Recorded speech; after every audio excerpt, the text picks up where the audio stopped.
실시간 이동 정보를 확인할 수 있는 시내버스와 달리 마을버스의 운행 정보는 확인을 할 수가 없는데요. 전북 전주시가 전국 최초로 마을버스 실시간 위치 확인 시스템을 개발해 운영에 들어갔다고 합니다. 어떤 내용인지 신국진 기자와 이야기 나눠보겠습니다. 자, 신 기자, 저도 집에 갈 때면 마을버스를 기다릴 때 이게 대체 언제쯤 오는지 몰라서 좀 불편했었거든요. 전주시의 경우는 마을버스를 많이 이용을 하고 있나 보죠. 네, 전주시의 마을버스 이름은 바로온입니다. 지난해 11월 14일 개통했는데요. 대중교통 이용이 어려운 지역 주민들을 위해 운영에 들어갔다고 합니다. 현재 마을버스 바로온은 총 14대의 차량으로 일반 시내버스가 닿지 않는 20개 노선을 운행하고 있는데요. 도농 복합도시인 전주시의 특성에 맞게 농촌 지역을 중심으로 운행하고 있습니다. 마을버스 바로온은 모두 전기차인데요. 소음이 적고 편안한 승차감을 위해 도입 당시 전기버스를 투입했다고 합니다. 이용요금은 어른과 학생, 어린이 모두 500원이고요. 시내버스 정기권도 쓸 수 있고 한 번 타면 시내버스를 최대 2회까지 무료로 환승할 수 있습니다. 일단 바로 마을버스는 기존에 이제 시내버스가 운행하던 농촌 구간, 교통 약자들이 이제 주로 거주하시는 어르신들이 거주하시는 이제 시골 마을 쪽을 이제 시내버스하고 나눠가지고 별도로 이제 기존에 운행하던 시내버스를 이제 마을버스로 개편해서 운영하고 있는 겁니다. 지금 현재는 전기버스하고 이제 포함해가지고 총 16대가 운행 중이고 노선은 20개 노선 현재 운행 중입니다. 네, 대중교통 이용이 어려운 지역을 운행을 하고 또 이용요금도 저렴해서 정말 시민들의 발이다 이런 생각이 드는데 지난해 11월부터 운행을 시작했는데 그동안 뭐 주민 불편이 많았나 보죠? 네, 주민 불편이 직접적으로 불편이 접수된 것은 아니고요. 바로온 운행을 맡아서 하는 전주시설관리공단이 6개월 정도 바로온을 운영하면서 시민 입장에서 불편한 점을 찾은 겁니다. 그 중에서도 시내버스와 달리 운행 정보를 실시간으로 확인하지 못하는 점에 불편을 느꼈고 이 문제를 해결하기 위해 고민했다고 합니다. 제가 입사하기 전부터 버스를 이용하다 보면은 이게 직전 정류장, 전 정류장 이렇게 표시가 되어 있는데 이게 전 정류장이라면 보고 가기로 이게 어디쯤인지 어느 교차로를 통과하게 했나 막연하게 기다려야 되는데 그게 아니라 이게 지도상에 표시되어 있으면은 어디쯤인지 내가 알 수 있겠다 해서 이제 우리 마을버스에서 일을 하게 되면서 이런 시스템이 시민들에게 제공됐으면 이용하는데 편하겠다 싶어서 만들게 되었습니다. 네, 그러니까 이 마을버스를 이용하는 시민들 입장에서 직원분이 불편사항을 찾아낸 건데 불편함을 찾아낸 것도 참 대단한 적극 행정이라는 생각이 들거든요. 이 문제 대체 어떻게 해결했을지 궁금합니다. 네, 불편 해결을 고민한 전주시설관리공단은 마을버스 운행 정보를 한눈에 확인할 수 있는 실시간 모니터링 시스템 개발을 추진했습니다. 특히 외부에 제작을 맡긴 것이 아닌 내부 직원이 직접 프로그램을 개발했는데요. 화면을 보면 설명드리겠습니다. 전주시 마을버스 바로온의 실시간 모니터링 시스템입니다. 지도에 현재 운행 중인 버스가 한눈에 들어옵니다. 오른편에는 버스별로 직전에 통과한 정류장도 표시되고 다음에 도착할 정류장도 확인할 수 있습니다. 이 시스템의 가장 큰 특징은 지도상에서 버스의 위치를 40초 단위로 변화를 준다는 점인데요. 이렇다 보니 시민 입장에서는 실시간으로 마을버스 이동 정보를 확인할 수 있습니다. 게다가 전주시 지도를 통해서 전체 노선을 한눈에 확인할 수 있어 노선 번호와 정류장 이름 등 단편적인 정보만 제공하는 일반 시내버스 시스템보다 훨씬 더 직관적이라고 할 수 있습니다. 현재 바로온 운행 안내 시스템은 웹사이트를 통해 서비스를 제공하고 있습니다. 저희 실시간 모니터링 시스템은 저희 시에서 제공하는 공공 데이터와 민간에서 제공하는 지도정보 서비스를 결합해가지고 시민들이 쉽게 저희 마을버스가 어느 위치에서 어떻게 운행하고 있는지 쉽게 알아보실 수 있는 시스템입니다. 앞서 인터뷰를 한 조현진 주임이 이 시스템을 직접 개발한 개발자인데요. 시스템 자체 개발을 통해 약 5천만 원 이상의 시스템 개발비를 절감했다고 합니다. 네, 이 비용은 둘째치고 이 직원분이 직접 이 프로그램을 개발했다는 게 저는 좀 더 신기한데 조현진 주임님이 원래 이런 프로그램 개발을 하셨거나 뭐 이런 전공을 하신 건가요? 네, 전혀 아닙니다. 조현진 주임은 공단 입사 전부터 대중교통 분야에 관심을 갖고 관련 단체에서 활동을 했었다고 합니다. 어려서부터 컴퓨터 프로그램에 관심을 갖고 있던 중에 승객의 입장에서 편리함을 주기 위해 시스템을 개발했다고 합니다. 네, 정말 이야기를 들을수록 대단하다는 생각이 드는데 다만 현재 웹사이트에서만 확인이 가능하다고 했잖아요. 주민들이 좀 더 쉽게 접근을 하려면 앱 같은 게 좀 개발이 됐으면 좋겠는데요. 네, 맞습니다. 지금 바로 오는 실시간 모니터링 시스템이 운영한 지는 약 2달이 됐는데요. 노선 정보를 확인할 수 있는 방법은 웹사이트가 전부입니다. 네. 전주시설관리공단은 앞으로 주민들의 접근성을 높이고 이용 편의를 위해 앱 제작 등 다방면으로 프로그램을 개선해 나간다는 계획입니다. 기존에 이제 20개 노선을 운행 중인데 기존에 그 운행이 안 되던 지역이 아직 일부가 있어요. 그래서 추가로 버스가 늘어날 거고 노선이 이제 좀 확대될 예정입니다. 그래서 이제 올해 말이나 내년 상반기 정도 좀 확대될 예정이고 버스 안내 시스템은 지금은 이제 웹으로만 이렇게 사용이 가능한데 핸드폰 앱으로도 이렇게 발전시켜가지고 손쉽게 확인할 수 있게 만들 예정입니다. 네, 주민 입장에서 불편을 발굴하고 또 문제를 해결해 나가는 전주시 전주시설관리공단의 모습이 상당히 인상적이었습니다. 앞으로 휴대전화 앱 개발 등을 통해서 시스템의 접근성을 높이고 시민 이용 편의를 높이는 전주시 마을버스 가로 운행 모습을 기대해 보겠습니다. 신 기자 수고했습니다.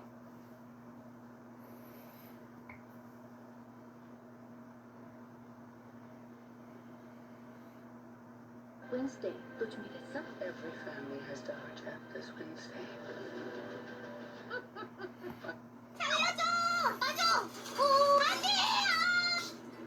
아쉽구나. 코로나19 장기화로 마을버스 승객이 감소하면서 상당수 마을버스 업체가 폐업 위기에 내몰렸습니다. 운행을 줄이고 직원들을 내보내기까지 했지만 여전히 적자를 면치 못하고 있는데요. 버스 업체들의 어려움으로 운행이 줄면서 승객들 불편도 커졌습니다. 신지수 기자입니다. 모자와 목도리로 중무장한 시민이 마을버스를 기다리고 있습니다. 시린 손을 녹이려 주머니에 넣고 발을 동동 굴러보지만 마을버스는 좀처럼 오지 않습니다. 자주 다녔는데 이 차가 없어졌다고 하더라고요. 원래라면 10분에 한 대꼴로 와야 하지만 20분이 지나 겨우 버스에 오릅니다. 홍지동의 가파른 골목을 오르는 유일한 교통수단인데 코로나19 장기화로 승객이 줄면서 업체가 운행 대수를 줄였기 때문입니다. 건동 골목을 누비는 마을버스도 상황은 마찬가지입니다. 한창 승객들을 태우고 달려야 할 마을버스들이 이렇게 차고에 가득 서 있습니다.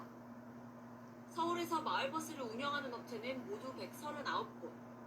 코로나19 유행 이후 9개월간 전년도 같은 기간에 비해 승객은 30%, 수익은 500억 넘게 줄었습니다.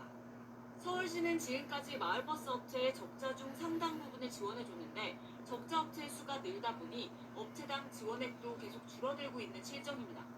그러다 보니 마을버스 운전기사 월급도 제때 못 주는 업체도 있습니다. 한 업체의 경우 새해 들어 권고사직으로 나간 직원만 13명이나 되고 버스 번호판을 반납해 경비를 아껴보려 하지만 역부족입니다. 구청에 반납시키고 또 보험료라도 환급을 받아가지고 암담해요. 어쩔 줄 모르고. 마을버스 업체들은 이대로 가다간 줄도산을 한다며 하소연하고 있습니다. 올해도 이렇게 가면 차를 세울 수밖에 없어요. 재정지원을 100% 지급해 주시고 작년에 못 준 그 재정지원 소급분도 좀.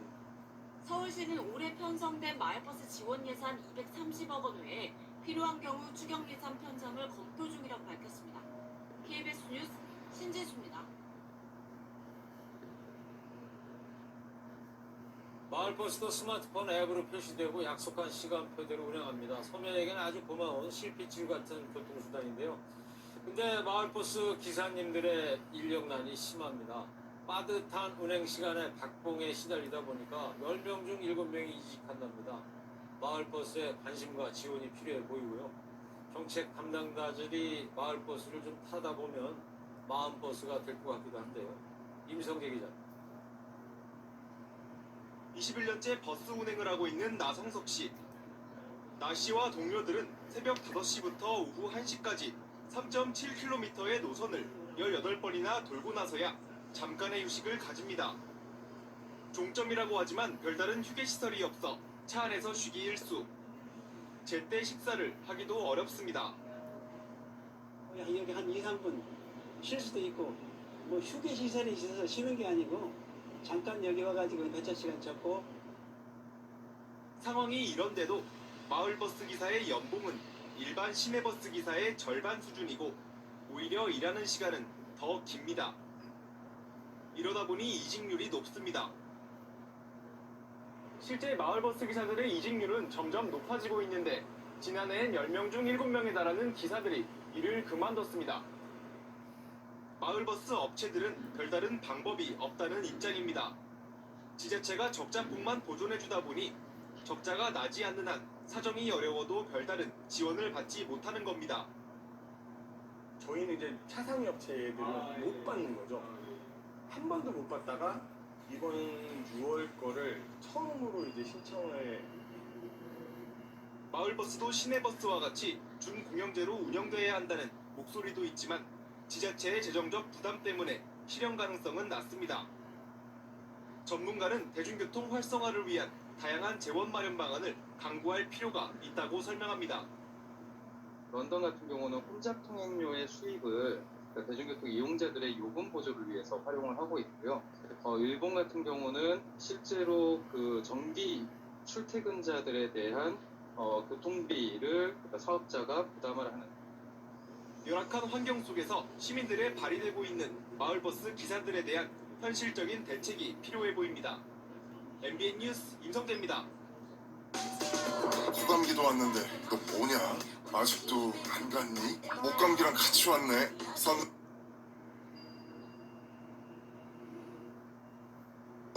요즘 길 걷다 보면 자전거니 킥보드니 마주치면 깜짝깜짝 놀랍니다.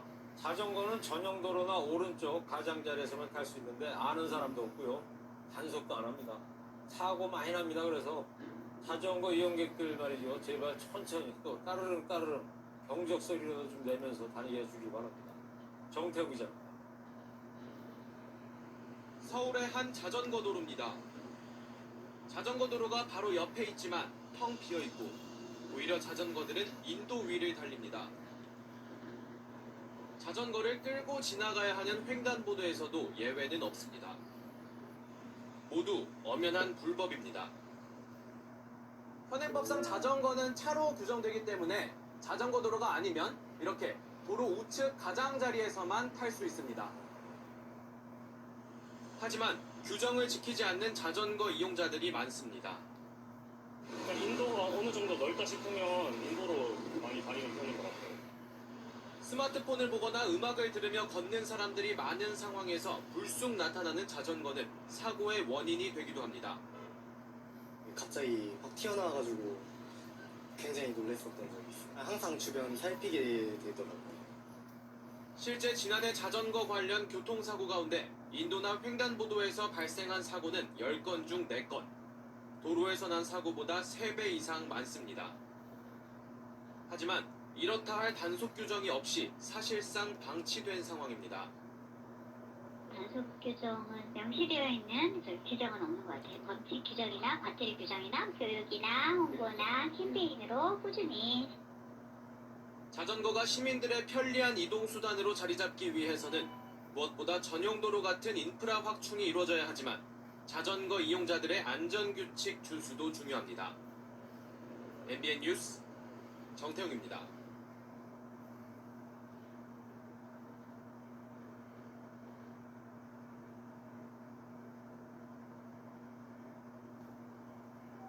미국 지역에 42년 만에 대규모 정전 사태가 일어났습니다. 네, 현지 시간으로 어제 토요일 저녁인데요. 정전이 돼서 뉴요커와 관광객들이 혼란에 빠졌다고 합니다. 세계 도시 뉴욕인데 더군다나 이 토요일 밤 정전이라 혼란이 아주 대단했겠어요. 네, 그런데요. 42년 전과는 다르게 약탈 사태는 일어나지 않았다고 해요. 네. 뉴욕이 지금 아침 7시 조금 넘었을 텐데 대부분 전력 복구는 됐다고 합니다. 네, 장명훈 기자가 보도합니다. 평소라면 화려한 불빛으로 가득할 맨해튼 도심이 암흑천지로 변했습니다. 뉴욕의 명물인 타임스퀘어 전광판도 먹통입니다. 미국 현지 시간으로 13일 오후 7시쯤 뉴욕 맨해튼에서 대규모 정전 사태가 발생했습니다. 지하철 5개 노선이 운행 중 멈춰섰고 교통신호등도 무용지물이 됐습니다. It's annoying not to have a air-conditioned apartment to go into right now, and I live on the 21st floor, so I can't really go to my apartment if I don't want to walk, but otherwise it's... 공연의 메카 브로드웨이도 사정은 마찬가지입니다. 미국 유명 가수 제니퍼 로페즈의 공연은 시작 20분 만에 취소되는 등 곳곳에서 혼란이 빚어졌습니다.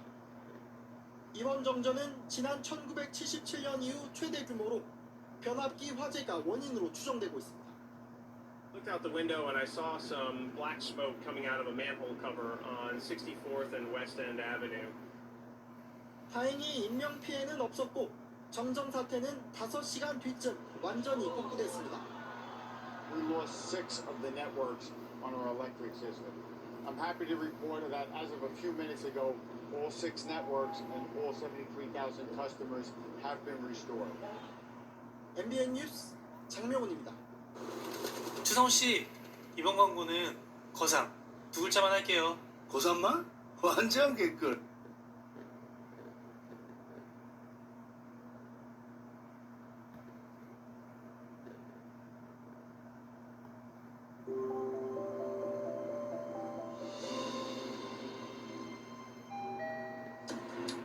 원기자입니다.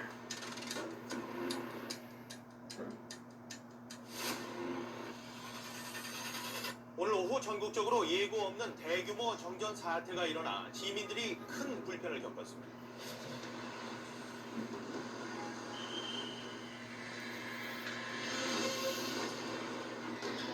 그래서 다 꺼지고 그랬거든. 근데 너무 무서웠고 그냥.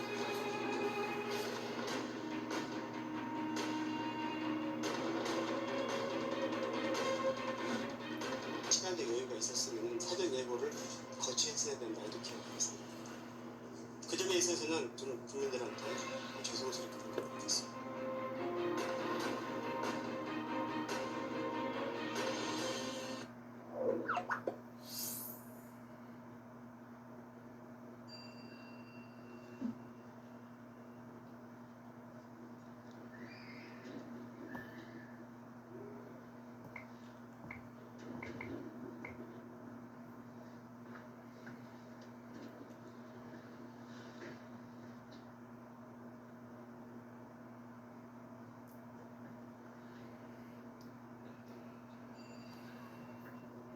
노선 부족과 불친절 그리고 상습적인 파업까지 전주 시내버스의 고질적인 문제인데요. 전주 시내버스 운행에 큰 변화가 생깁니다. 이번 주말부터 외곽 지역을 중심으로 마을버스가 운행됩니다. 송창경 기자입니다. 오는 14일부터 운행하는 전주의 마을버스 화로운입니다. 친환경 전기버스로 소음이 적은 게 특징입니다. 요금은 어른이나 학생 모두 500원입니다. 카드와 현금 모두 사용할 수 있고 한 번 타면 일반 시내버스를 2번까지 무료로 환승할 수 있습니다. 마을버스가 다니는 곳은 조천동과 평화이동, 동서학동 등 전주 외곽 9개 동입니다. 예를 들어 조천동 마을버스는 해당 동만 순회합니다. 1시간 반 만에 한 대씩 있으니까 그 마을버스가 가면 고맙죠. 그런데 차가 드문데 해당 지역에서 시내 등으로 나가기 위해선 시내버스로 환승을 해야 하기 때문에 불편함도 있습니다. 연세 드신 분도 타고 올랐다 내려갔다 이거 넘어지고 이런 터울이 있어가지고 좀 문제 있어서 나는 그거 원하지 않아. 전주시는 마을버스 운행으로 여유가 생긴 시내버스를 승객이 많은 다른 7개 노선에 투입할 계획입니다. 또 내년 하반기에 전면 도입하는 시내버스 지간선제의 효과를 미리 살펴볼 예정입니다. 마을버스는 전주 지역뿐만 아니라 완주 지역까지 확대할 계획에 있고요. 우리 지간선제를 확대해서 우리 시내버스의 효율성을 극대화하도록 하겠습니다. 마을버스 운행 노선과 시간표 등은 전주시 홈페이지와 승강장에서 확인할 수 있습니다. JTB 뉴스 송창용입니다.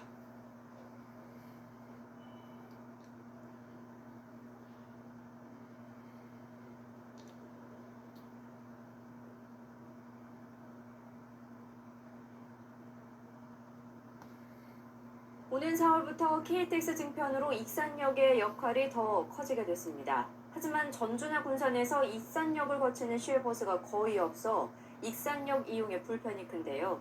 전라북도가 익산역을 오가는 시외버스를 지금보다 6배 넘게 늘리기로 했습니다. 김철 기자의 보도입니다.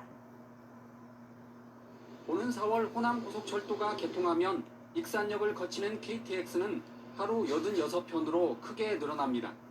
하지만 시외버스가 익산터미널만 오갈 뿐 익산역을 거치지 않아 익산역에서 KTX를 타기가 불편합니다. 전주에서 시외버스를 타면 익산 터미널까지만 가기 때문에 익산역까지 가기에는 불편한 점이 많이 있습니다.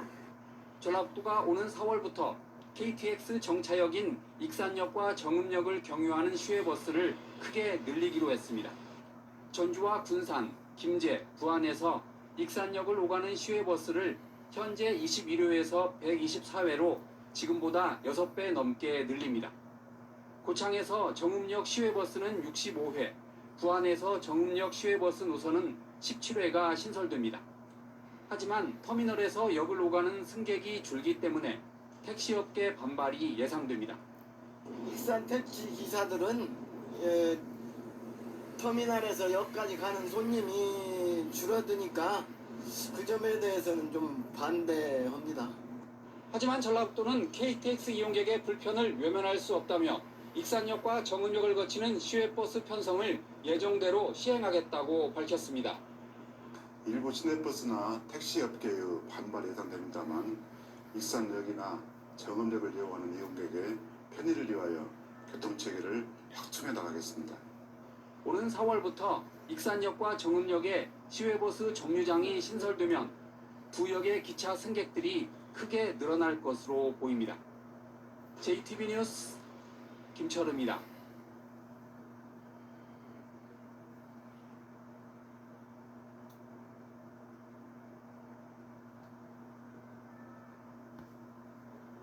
군산시가 지은 지 40년이 넘은 낡은 버스터미널에 대한 현대화 사업을 추진하고 있는데요.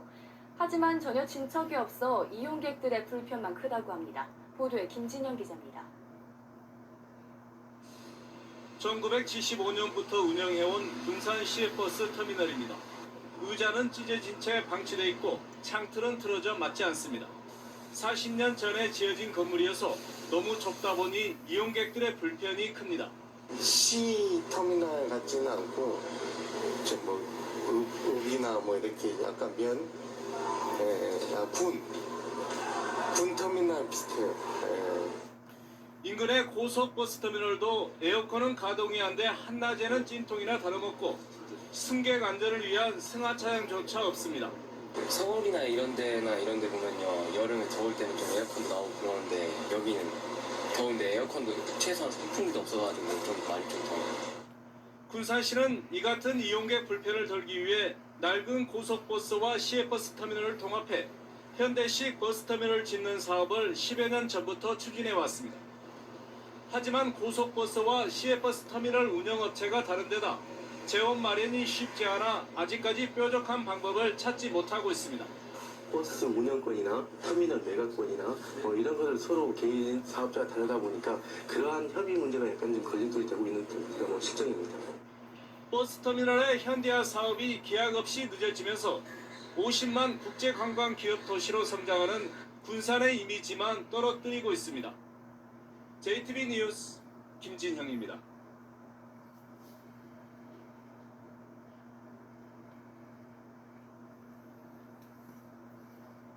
호남선 KTX 개통에 따라 익산역 환승버스 정류장에도 시외버스 노선이 확충됐습니다.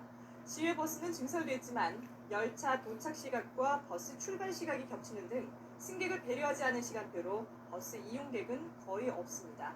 KCN 금강방송 심은경 기자가 취재했습니다. 익산역 환승 버스 승강장입니다. 호남선 KTX 개통에 따라 지난 1일부터 시외버스가 기존 21회에서 60회로 늘었습니다. 익산역을 오가는 시외버스는 늘어났지만 열차 도착 시각과 시외버스 출발 시각이 맞지 않아 심각한 문제점이 드러났습니다. 특히 전주와 군산으로 가는 시외버스는 KTX 도착 시각과 겹치거나 도착 시간 전에 출발하는 버스가 허다했습니다. 열차 도착 시각을 전혀 고려하지 않은 겁니다. 8시 18분에 도착한다면은 이 버스는 한 8시 한 33분 정도 약 한 15분 공간을 줘야 손님이 이용할 수 있는 것이지 시간 오고 내리는 사람 오고 열차 도착하고 버스 간 다음에 열차 오면 뭐 되겠습니까? 이 때문에 익산역 환승 버스 승강장을 이용하는 승객의 수도 극히 드물었습니다. 특히 익산역과 김제를 운행하는 시외버스는 하루 6회 운행되고 있지만 고작 10명이 태운 것이 전부. 버스기사들은 열차 도착 시각과 배차 시각이 터무니없이 달라 도로 위에서 기름을 낭비하는 꼴이라고 불만을 토로했습니다.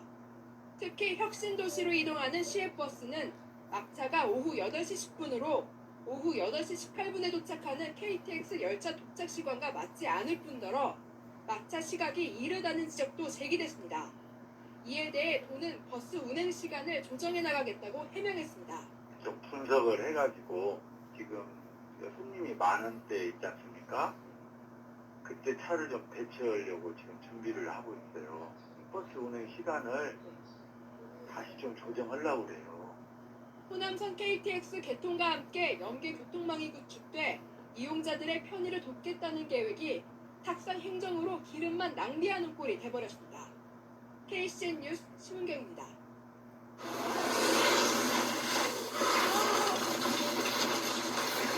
실수? 할 수도 있지. 강원도 강릉에서 춘천까지 버스 한 번 타면 2시간 좀 넘게 걸립니다. 하지만 휠체어를 탄 장애인들이 이 여정을 가려면 하루 꼬박 혹은 1박 2일이 걸린다고 하는데요. 안다영 기자가 그 길을 동행했습니다. 강릉에 사는 윤재선 씨가 강원도청에 있는 춘천에 가기 위해 이른 새벽 기차를 탔습니다. 그런데 윤 씨가 탄 기차는 서울행 기차입니다. 강릉에서 춘천 간 선로가 없어 서울 청량리역까지 5시간가량을 간 뒤 기차를 갈아타고 춘천역까지 1시간을 다시 돌아가야 하는 겁니다. 또 시간대를 잘 맞아야지. 못하면 이제 다음 기차를 타고 한번 이동하면 거의 1박 2일 정도 걸려요. 집을 나선 지 10시간여 만에 목적지인 강원도청에 도착했습니다. 시외버스를 탈 수 있었다면 2시간 반이면 올 거리입니다.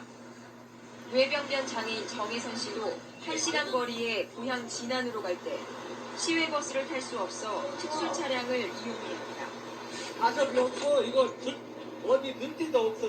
들어갈 데가 없어요. 못 가요? 할 거예요, 어때요? 전주에서 진안까지 시외버스 요금은 4,600원이지만 개인 특수 차량을 이용하면 10배가 넘는 5만 원을 내야 합니다. 한번 갔다 올라오면 돈도 진짜 많이 깨지고 하니까 가고 싶어도 못 가고요. 전국의 시외버스와 고속버스 가운데 휠체어 장애인이 탈 수 있는 버스는 단 한 대도 없습니다. 정부는 올해 고속버스 40대를 개조하는 시범 사업을 추진하려 했지만 16억 원의 예산을 확보하지 못해 이마저도 불발됐습니다. KBS 뉴스 안다영입니다.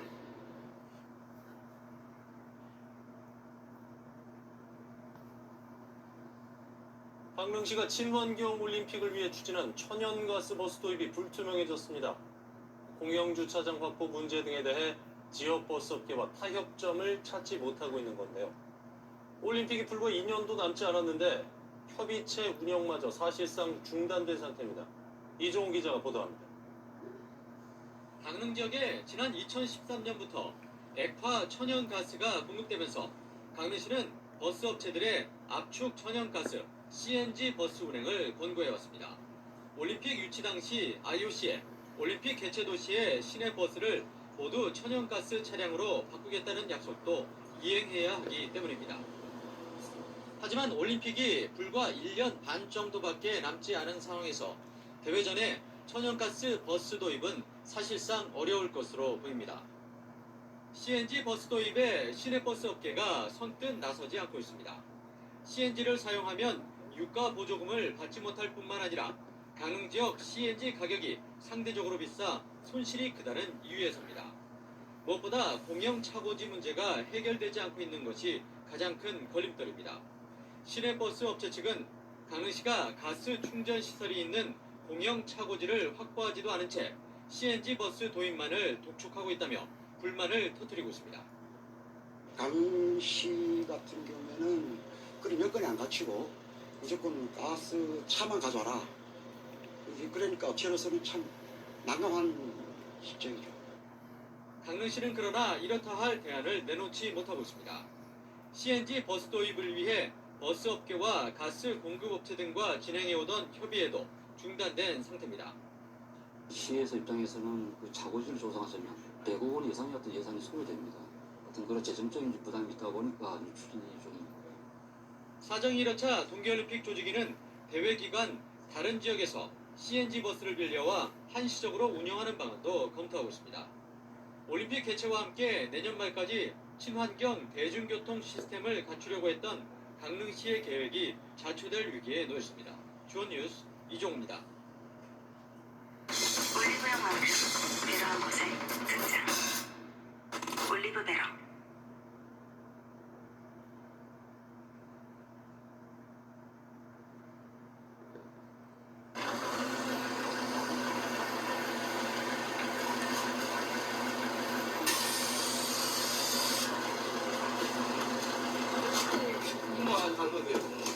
뭐야 할 것이?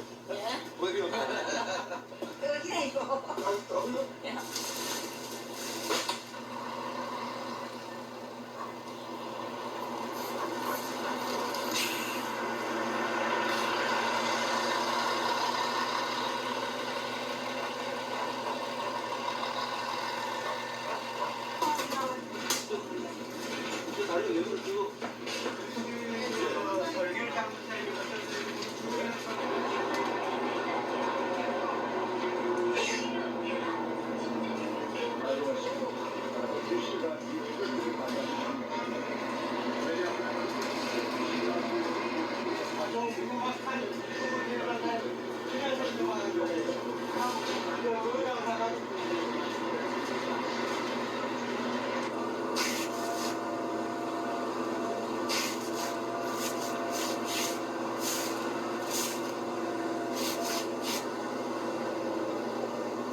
지난번 신한규진의 다리요.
교통약자를 위한 저상버스. 휠체어 장애인은 혼자 탑승할 수 있을까요?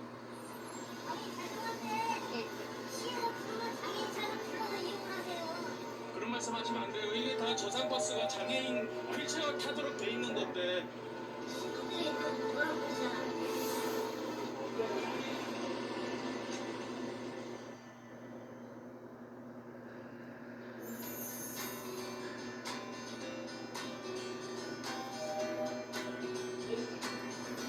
오늘의 제보자는 천안시에 거주하는 지체장애인 배은경 씨입니다. 평소 저상버스를 이용하고 싶지만 어려움이 많다는데요. 작년까지만 해도 현재 0.8%가 밖에 안 됐었어요. 시장님이 이제 약속하기를 2026년까지 25% 정도 늘리겠다 말씀을 하셨거든요. 우선은 버스가 있어도 많은 것도 중요하지만 인도 환경이나 그 정류장 환경 때문에 버스가 있어도 못하는 경우가 많아요. 버스를 탑승하는 승강장에 문제점이 많아 저상버스를 눈앞에 두고도 그냥 보낼 수밖에 없었답니다. 네, 바로 저기 이곳 정류장이에요. 왜 쓰레기도 이렇게 많네요, 오늘은. 저상버스 탑승을 위해 승강장에 도착한 은경 씨. 뜨거운 햇볕을 피하기 위해 안쪽으로 들어서는데요. 휠체어로 좁은 출입구를 통과하는 것부터 만만치 않습니다. 그나마 제 휠체어 좀 후방에서 들어오는 건데 좀더 일찍 하고 다니면 절대 살 못할 것 같아요. 버스 진입로에서 한시도 눈을 떼지 못하는 은경 씨. 행여나 저상버스를 놓칠까봐 불안한 모습인데요. 다른 승객들의 몸에 가려 시야 확보도 힘든 상황입니다.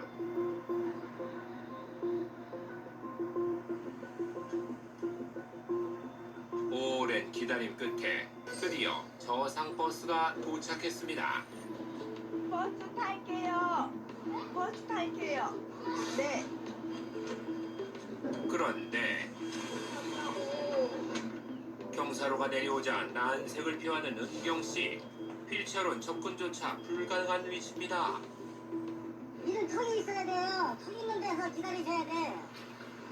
이런 턱이 있고 이런 운동 있는 상태에서 막힐 수 있어요. 그 방법이 없는데 여기서는.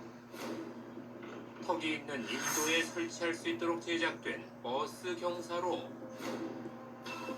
하지만 이 승강장은 경사로를 제대로 설치할 수 없는 환경입니다. 이대로는 버스에 탈 수 없는 상황인데요. 바로 그때 난감해하는 은경 씨의 모습을 지켜보던 외국인이 도움을 주겠다고 나섭니다. 하지만 꿈쩍도 않는 휠체어.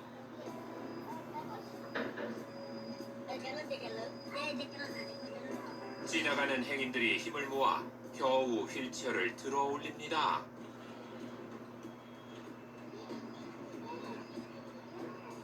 우여곡절 끝에 버스에 탑승할 수 있었는데요. 아니, 차량 내용을 시간이 길어서 그 내용을 못 하시겠죠. 그거 했다는 게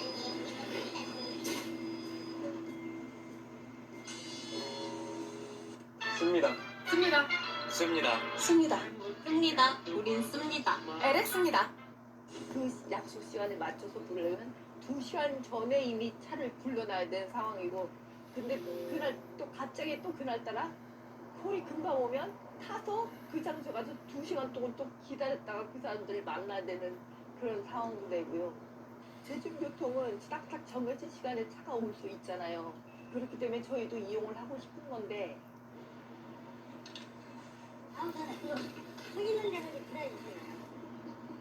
이번에는 전광판이 설치되지 않은 버스 승강장입니다. 대기 공간에는 긴 의자가 고정돼 있습니다. 핸드폰을 확인할 수 있는 사람들이 같으면 이게 버스가 몇 시나 알 것 같은데 저는 핸드폰 사용이 불가능해서 버스가 몇 시 오는 걸 몰라요. 드디어 저상버스가 도착했습니다. 그런데 버스 탑승을 방해하는 주범이 또 있다고 합니다. 전봇대부터 화단, 휴지통에 이르기까지 버스 승강장에 놓인 각종 구조물이 문제인데요. 이로 인해 버스의 경사로를 제대로 설치할 수 없는 경우가 허다합니다. 마땅한 공간에 맞춰 버스를 정차하는 것도 쉽지 않은 일입니다.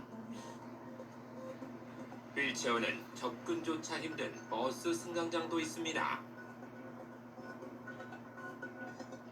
버스 승강장 자체에 단차가 있는 것은 물론 아예 인도로 진입하는 것조차 힘들었는데요. 버스를 이용하는 휠체어 장애인들은 난감할 수밖에 없습니다. 네, 올라갈 수가 없어요. 그래서 도로에서 기다렸다 타야 돼요. 어쩔 수 없이 차도에서 버스를 기다리는데요. 잠시 후 은경씨 앞에 저상버스가 멈춰섭니다. 근데 이렇게 되면 탈 수가 없는데요. 그럼 어떻게 타야 되거든. 그러니까 휠체어를 태우기 위해 이동하는 버스. 수동식 경사로를 이용해 은경씨가 버스에 오릅니다. 그런데 어딘가 불안한 모습. 급경사로 인해 휠체어가 뒤집힐 뻔한 아찔한 상황입니다. 자칫 큰 사고로 이어질 수 있어 주의가 필요해 보입니다. 한 통계에 따르면 천안시의 저상버스 노선 141개 승강장 중 41곳이 휠체어 진입이 불가능하다고 합니다. 왜 이렇게 불편하게 만든 걸까요? 사실 천안의 도로 여건이 썩 좋은 편은 아니거든요. 개선을 가고 있는 중이긴 하죠. 그 지금 말씀하신 대로 장애인들이 편리한 승강장을 만들려면 좀 반듯하고 넓은 데로 옮겨야 되는데 그렇게 되면 기존에 타시던 분들이 반대를 하도 많이 하니까. 문제는 이뿐만이 아니었습니다. 우리 해드릴까요? 네. 여기 처음 갔다 오는 여기다 걸어주시죠. 여기. 손익을 받지 않는 공여분에 손익은 여드름 피부제 애크릴 외형에 아니, 거기 앞에 바로 밑에.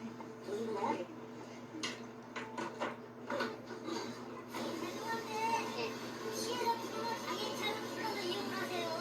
그런 말씀하시면 안 돼요. 이게 다 저상버스가 장애인 휠체어 타도록 돼 있는 건데 그렇잖아요. 아니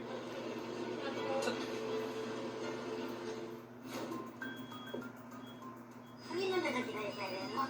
근데 여기는 서 있는 데도 그럼 만들어달라고 하세요. 버스 기사의 냉랭한 태도에 마음은 더 무거워집니다. 저 여기도 내릴게요.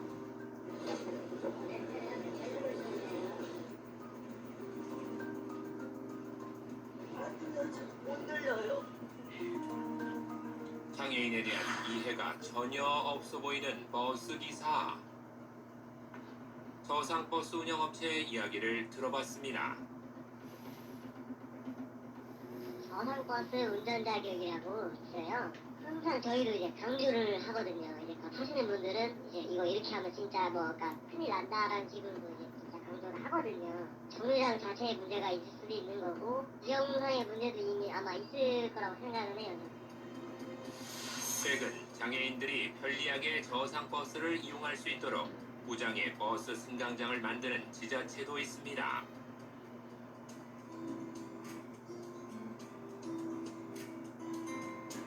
용인시에 만들어진 무장애 버스 승강장을 살펴봤는데요. 출입구가 넓은 것은 물론 불필요한 구조물도 없습니다. 휠체어가 대기하는 공간도 따로 마련해놨는데요. 이곳에 버스가 정확히 정차할 수 있도록 눈에 띄는 색으로 표시되어 있습니다. 승강장을 검토한 결과 이용줄이 있고 그다음 힘도 이용하면서 그다음에 공간 여건 도로 여건을 보면서 저비용으로 할 수 있는 곳을 선정한 결과 4군데가 나왔습니다. 그 비용이 4군데 다 해서 한 170만 원 정도 들었습니다. 무장애 버스 정류장, 실제로 편하게 이용할 수 있을까요? 휠체어 대기 공간에서 버스 탑승을 시도해봤습니다. 잠시 후 저상버스가 도착했습니다. 휠체어 대기 공간에 맞춰 정차하는 버스 기사. 대기 공간 바로 앞에 경사로를 설치해줍니다. 불필요한 구조물이 없는 것은 물론 약속된 대기 공간이 있으니 버스 탑승이 한결 수월해진 모습입니다. 하지만 아직까지 장애인을 고려하지 않은 버스 승강장이 훨씬 많은 부분을 차지하고 있는데요. 국토부의 입장을 들어봤습니다. 실태조사 통해가지고 지하철역의 정류장이라든지 이런 맥주 시설에 사람들을 계속 지하철역에 알려주고 있고 그걸 개선하도록 유도하고 있습니다. 법적으로는 이게 기존의 시설물에 대해서 이거는 건 바뀌었다고 해서 다 맞춰서 고칠 수는 없는 거거든요. 개정되고 나서 신설되는 그 사항들에 대해서 적용되다 보니 아마 기존 시설물에 대해서 좀 그런 부분이 있었던 것 같습니다. 매년 저상버스가 늘고 있음에도 버스에서 장애인을 만나기는 힘든 게 현실입니다. 누구나 대중교통의 편리함을 누릴 수 있도록 승강장의 환경 개선과 장애인에 대한 인식 변화가 시급해 보입니다.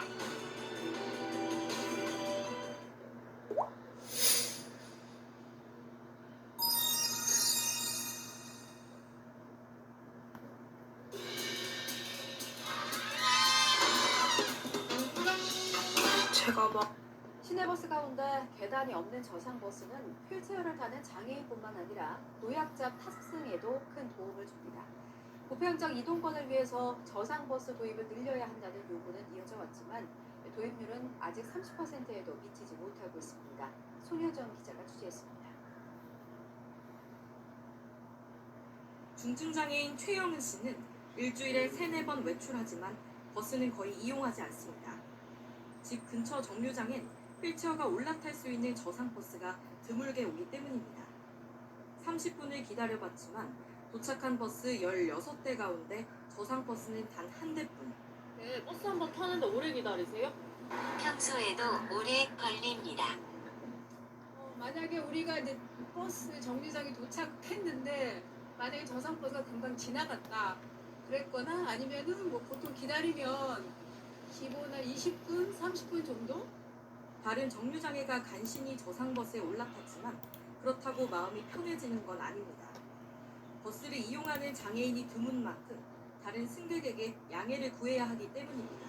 아 죄송합니다. 휠체어 좀 타느라고 조금 시간이 걸려요. 죄송합니다. 서울 창동 집에서 해화동 로터리까지 30분이면 도착할 거리를 1시간이 지나서야 도착했습니다. 이동권을 위해서는 교통약자들을 위해 저상버스와 특별교통수단이 더 많이 생길 필요는 있다고 생각합니다. 지난해 말 기준으로 전국 시내버스 10대 가운데 이렇게 차체가 낮은 저상버스는 3대가 채 되지 못합니다. 국토교통부가 올해까지 목표로 하는 42%에 못 미치는 수치인 겁니다. 운수업체 측은 저상버스가 계단형 버스보다 9천만 원가량 비싼 데다 도로 지형에 따라 다니기 어려운 경우도 많다고 말합니다. 촘촘한 버스 배차 간격 때문에 승합차에 시간이 오래 걸리는 휠체어 탑승객을 꺼리게 되는 것도 한몫합니다. 배차 간격이 짧다 보니까 시간은 많지는 않고 지형에 저상차가 들어가지 못해요. 그쪽에 사시는 장애인분은 테이블 혼자 있는 게 많죠. 국토교통부는 지원 예산을 늘리고 있지만 저상버스를 폐차하고 다시 살 땐 지원금이 나오지 않아 계단형 버스로 돌아가는 경우가 많습니다.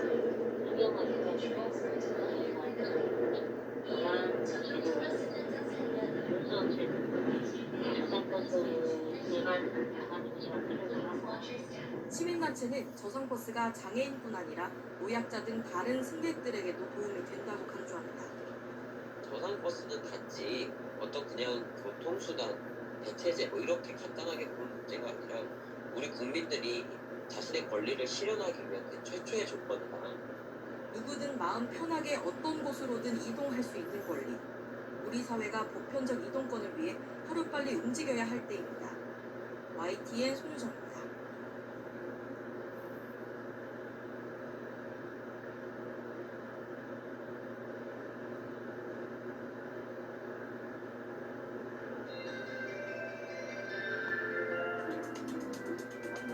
기장이면 다 탈까 출가. 위에서 참 뭐 바쁜 시간에 좀 이렇게 다니지 좀 맙시다. 이렇게 말씀을 하시는 거예요. 저는 저상버스만 기다렸다 타야 됩니다. 버스 정지되는 것은 언제 올지 모르는 거예요. 버스 10대가 와도 저상버스가 안 올 거예요.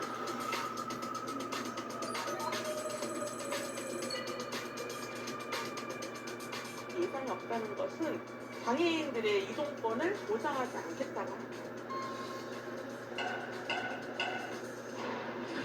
지난 2005년 교통약자의 이동권을 보장하는 법안이 제정됐습니다. 무려 17년이 됐는데요. 교통약자의 이동권 잘 지켜지고 있을까요?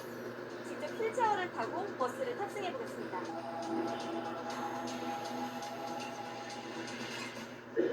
휠체어를 타고 이동하기 위해서는 차체 바닥이 낮고 경사판이 설치된 저상버스를 이용해야 합니다.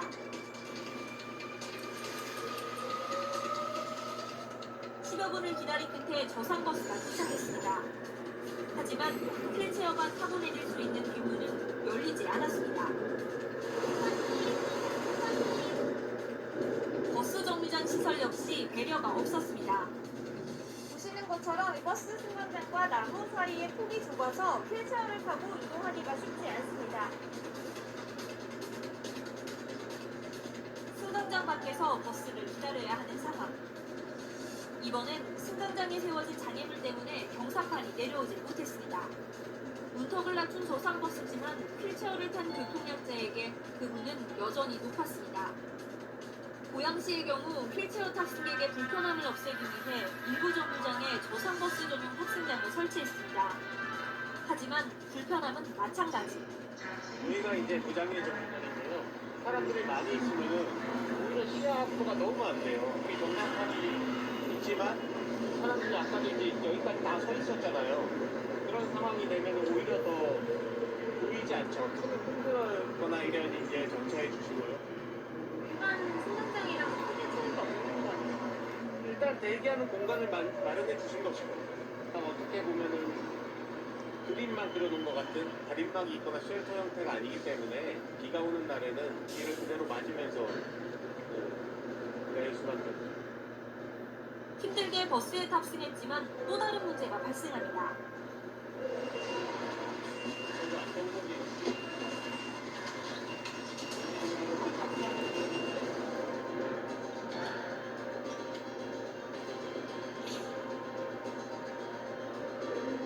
너무 불안했어요. 한 개 장착을 하긴 했는데 그것도 제대로 장착이 안 됐고 정차하고 이런 과정에서 넘어질 뻔도 했고. 근데 이런 상황이 사실 버스를 타다 보면은 너무 많아요. 하지만 이 같은 불편함 속에서도 저상버스를 탈 수 있다면 그나마 상황이 나은 편입니다. 저상버스를 탈 수 없는 경우가 더 많기 때문입니다. 앞서 정부는 올해까지 전국의 저상버스 보급률을 42%까지 올리겠다는 계획을 밝혔습니다. 하지만 지난해 말 기준 전국의 저상버스 보급률은 27.8%, 버스 10대 중 3대 꼴입니다. 경기도의 상황은 더 좋지 않습니다. 보급률은 14.1%로 전국 최하위권에 그쳤습니다. 장애인들이 저상버스를 타려면 10대 중 8, 9대는 그냥 보내야 한다는 얘기입니다. 이마저도 대부분 부천과 수원 등에 몰려있고 가평, 과천, 양평, 이왕면에는 저상버스가 한 대도 없습니다. 40% 경량의 차이가 났었거든요. 서울에 사는 주민은 저상버스 타기 쉽고 지역에 사는 주민은 저상버스 타기 어렵거든요. 저상버스 보급률에 차이가 나는 이유를 물었습니다. 저상버스 같은 경우는 결코가 작지 않습니다. 구불구불한 길이라던가 아무리 타도 높다든가 이런 데는 다니기 어려워요. 저상버스는 대부분 지금 시외불편이거든요. 충전할 수 있는 충전일 수가 없어요. 하지만 결국에는 비용 문제라는 답이 돌아옵니다. 서울시 같은 경우에는 전액 지원을 해주잖아요. 차량 구매비부터 실전을 시기에게 공공연대보다 경기도 같은 경우에는 민영 사업자로 운영하고 아무래도 재정적 부담이 많이 크죠. 일반 버스보다 저상버스는 1억 원가량이 더 비싸 민간버스 사업자가 자발적으로 구매하긴 어려운 구조입니다. 결국 이 같은 차익에 대해 중앙과 지방정부의 예산이 들어가야 하는데 저상버스 보급률이 낮은 이유에 대해 국토부는 지자체가 적극적으로 자체 예산을 들이지 않는다고 지적했고 지자체 수요를 근거로 해가지고 예산적으로 하는데요. 별도로 다 국회에서 반영이 안 돼요. 지방부랑 국회랑 매칭을 하다 보니까 재정이 좀 열악한 지자체라든가 과실을 좀 해야 되는 지자체는 수요가 생길 수 있죠. 경기도는 중앙정부에서 충분한 예산 지원이 나오지 않는다고 답했습니다. 분명히 그 지방비만 갖고 있는 게 안 돼요. 정부의 그 보조금 같은 게 사실 하거든요. 도비를 매칭해가지고 받는 거여가지고 도비만 가지고 저희가 시비를 추가해서 한다던가 그렇게까지는 저상버스 진행을 안 하는 걸로 알고 있습니다.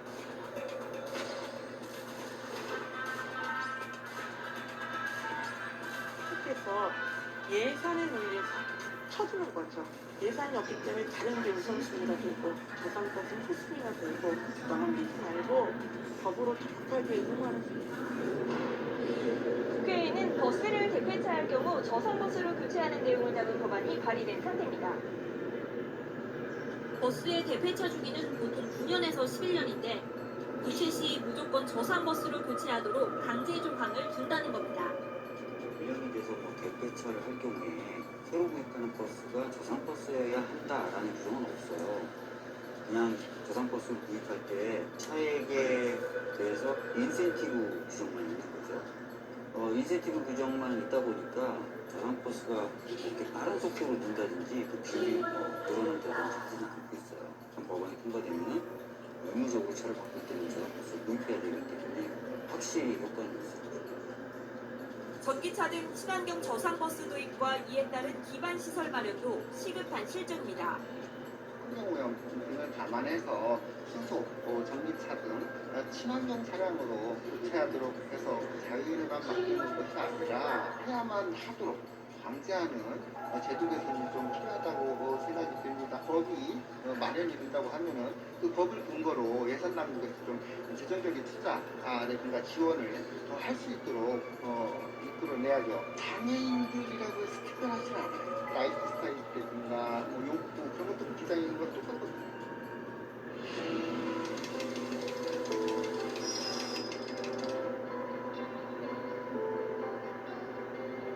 저상버스는 대중교통수단이에요. 시민이면 누구나 목적지까지 안전하게 이동할 수 있어야 되는 그런 교통수단이 있거든요. 장애인들은 국가가 자꾸 배제를 하고 있어요. 특별한 원하는 것이 아니라 평범한 것을 좀 보장받을 수 있게 했으면 좋겠습니다. 이슈탕탕탕 지혜lum입니다.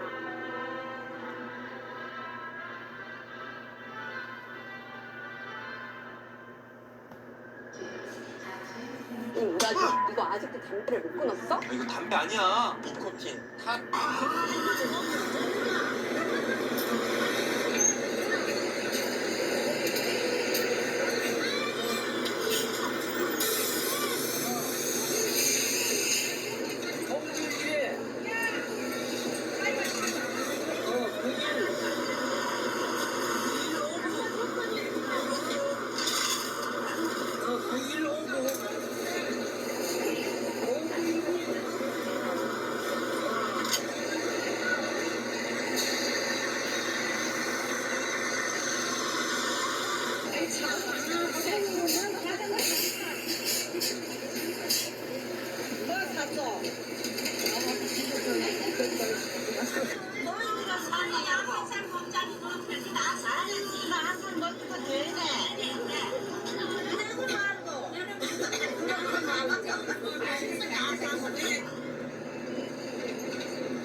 광역 버스나 시내버스가 다니기 어려운 골목 구석구석을 운행해 서민들의 발이라 불려온 마을버스.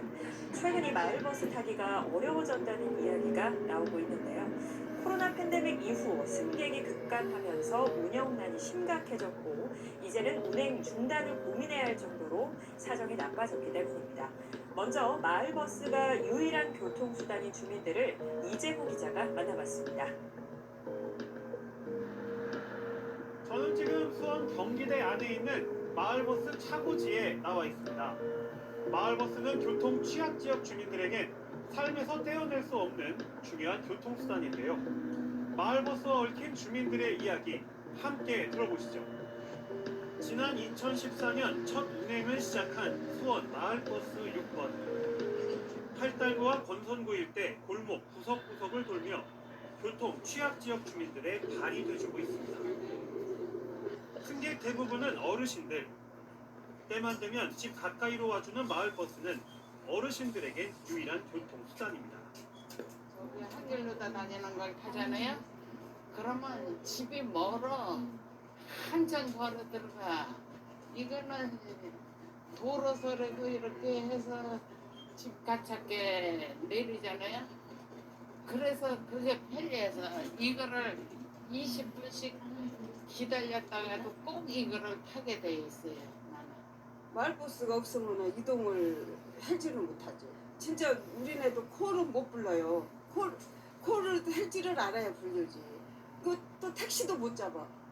택시도 이 같으면 전부 콜 불러갖고 젊은 사람들이 다 해버리니까 우리네는 진짜 어디 갔다가 밤에 오게 돼도 너무 불편한 거야.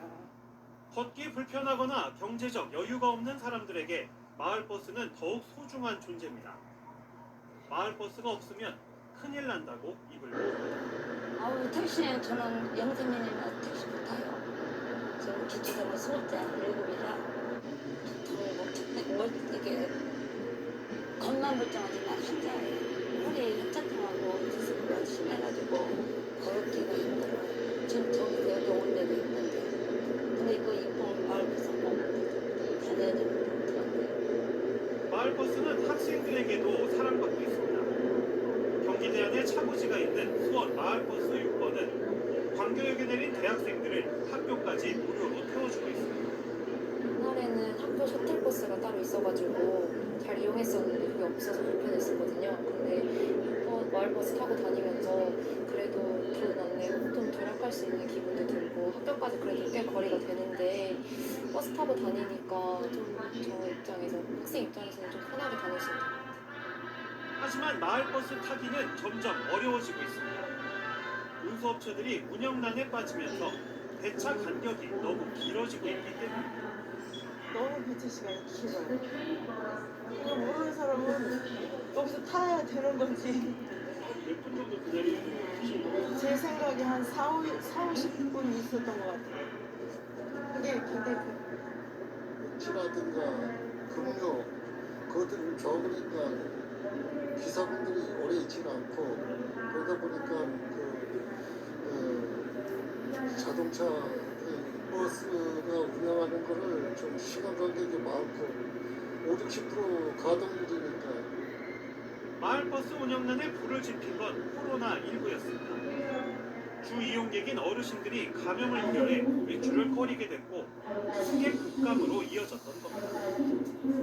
2~3년 동안 이게 이런 시기가 지나가다 보니까 너무 회사 운영에도 너무 어려움이 많고 기사분들도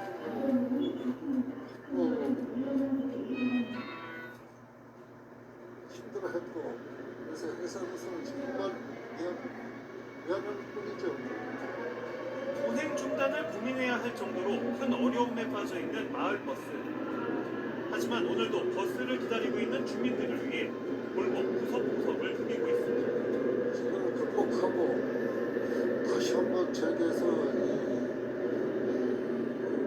승객분들을 좀 편안하게 어르신들을 좀 편안하게 모시는 마을버스를 거듭나기를 바라면서 열심히 일을 할 거죠.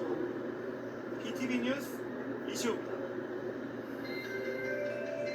그럼 마을버스 운송업계 입장을 좀 알아볼까요? 코로나를 겪으면서 승객은 확 줄었고 노동 강도는 높은데 월급은 적다 보니 기사 채용도 하늘의 별 따기인 상황입니다.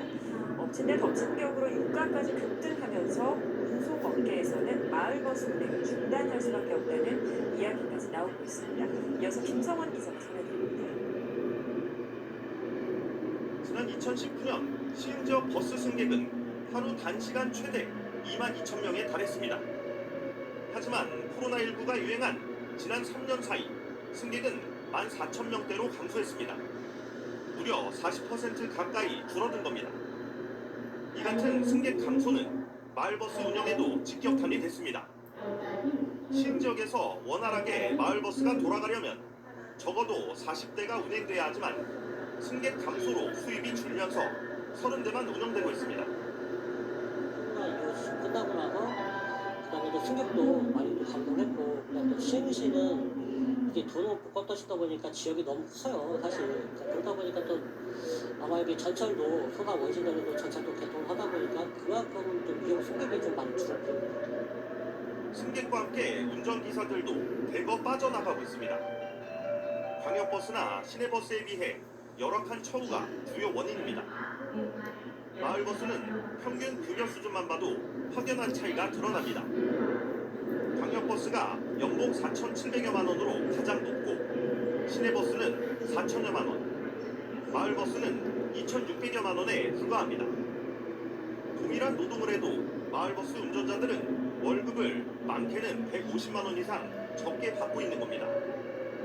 운전기사 부족은 마을버스의 운행률 저하로 이어지고 배차 간격이 늘어나 승객들이 불편을 겪게 되는 악순환이 반복되고 있습니다. 없이 많은 이유가 있겠죠. 그래서 여기서 좀 이제 한국보다는 좀 대한민국 서울 같은 데 가버리시고 그래서 마음대로 서울 쪽으로 있겠죠. 폭등한 물가도 마을버스 운영에 큰 부담이 되고 있습니다. 지난 2020년 5월 경유값은 리터당 1,066원이었는데 우크라이나 전쟁 여파로 2022년 7월에는 가격이 2,089원까지 뛰었습니다. 수익은 줄었는데 원료값은 2배로 뛰다 보니 이제는 노선 유지에 한계가 왔다는 설명입니다. 현재로서 아마 유가가 좀 많이 오른 상태에서 작년에 비해서 아마 제가 알기로 배가 정도 올랐기 때문에 아마 회사가 작년에는 아마 엄청나게 좀 힘들 거라고 생각합니다. 사정이 이런데도 마을버스에 대한 지원은 너무 열악합니다. 도내 광역버스의 경우 중공영제가 실시되면서 경기교통공사가 안정적으로 수익을 배분하고 있고 시내버스는 지자체가 적자 보전을 해주고 있지만 마을버스에 대한 지원은 전무한 상태입니다. 결국 운행을 할수록 빚만 늘어간다는 것이 운송업계의 주장. 그야말로 벼랑 끝 위기까지 몰렸다며 아우성치고 있습니다. 이처럼 악순환이 지속되면 사실상 운행을 중단해야 한다는 최악의 이야기까지 나오고 있습니다. 하지만 손을 놓고 있을 수만도 없는 문제인데요. 그렇다면 돌파구는 없을까요? 계속해서 김효승 기자가 전해드립니다. 용인시 공공버스라는 문구가 새겨진 노란 버스. 구석구석을 누비는 마을버스로 준공영제 방식으로 운영되고 있습니다. 버스기사들은 민영 마을버스에 비해 운전하기 편한 데다 휴게시간도 늘어 보다 안전하다는 반응입니다. 차도 새 차고 또 이거 또 기아가 아닌 모터예요. 그래서 운전하기가 굉장히 편하고 배차 시간도 여유 있게 기록하고 난법 운전이나 신호위반이나 이런 걸 안 해도 지난해 3월 용인시는 전국 최초로 마을버스 준공영제를 도입했습니다.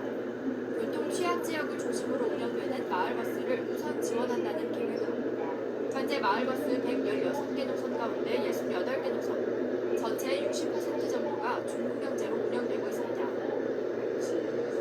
교통이 아까 말씀드린 교통이 취약한 지역, 그리고 노선이 없는 지역, 그리고 시민들이 지금 버스가 없으니까 버스를 많이 떠들라는 지역, 그런 쪽으로다가 저희 우선 신청해가지고 저희가 대중교통을 활성화시키려고 노력하고 있습니다. 준공영제와 민영 마을버스 노선이 혼재한 가운데 버스기사들은 비교적 복지가 좋은 준공영제 노선을 선호하고 있는 상황. 버스 업체들은 채용은 물론 원활한 회사 운영을 위해 중고경제를 확대해가야 한다는 입장입니다. 회사가 대부분 민영과 중공영을 병원 같이 하고 있기 때문에 급여에 차등이 생겨서 아직은 중공영 버스의 승무사원도 일반 수준의 급여를 책정하지는 않는 걸로 알고 있습니다. 11개 노선 중에 지금 적자가 나지 않는 노선은 1개 노선밖에 없습니다. 그 위에는 사실 운영하면 운영할수록 적자가 나고 있는 노선이고요. 공공버스 도입으로 시내 마을버스 운행률은 40%가량 늘었지만 한편으론 한 해 100억 원 이상의 예산이 쓰입니다. 이에 중공영제 마을버스 노선을 늘리는데 어려움이 있는 현실입니다.